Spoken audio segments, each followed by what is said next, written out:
Back again with a follow-up to the 4 ways to get over a log with a slight drop-off video.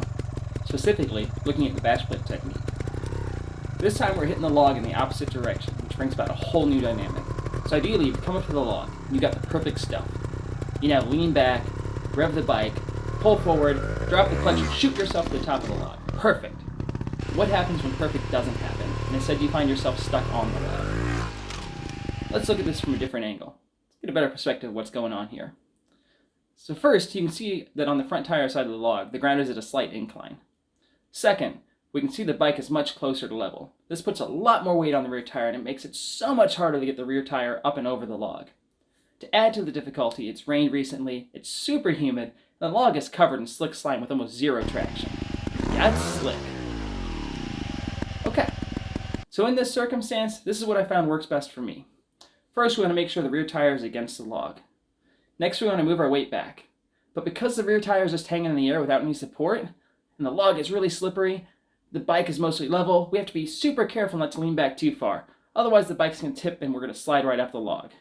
As slimy as this log is, man, even with the teeth on my Vertigo's bash plate, it doesn't take hardly anything at all to slide right off the back and take a 5.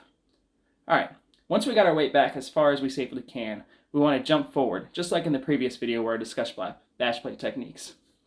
In this case though, as I jump forward and up, you'll notice my feet leave the peg slightly.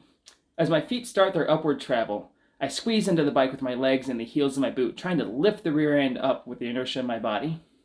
I've let the clutch out some, and you're going to see the rear tire spin some. Again, this log is slick.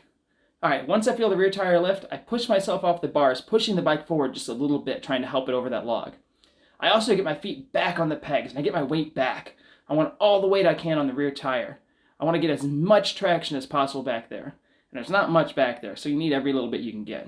Alright, so let's watch it in slow motion. You notice how much the rear tire conforms to the log, and you also see the front tire start to lift off the ground as well when I put my weight back. Alright, here we go. Alright, see, I don't get any further back, because any further back, the bike will tip. Alright, tire squishes, front lifts up, and we get some traction, we get over. Here it is in full speed.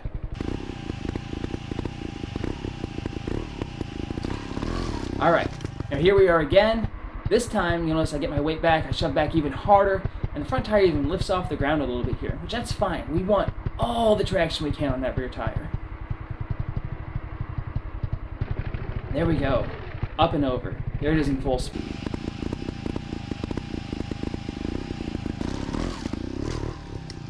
Okay, I hope that's helped out. Remember, I'm not a pro rider. I'm not even an expert rider.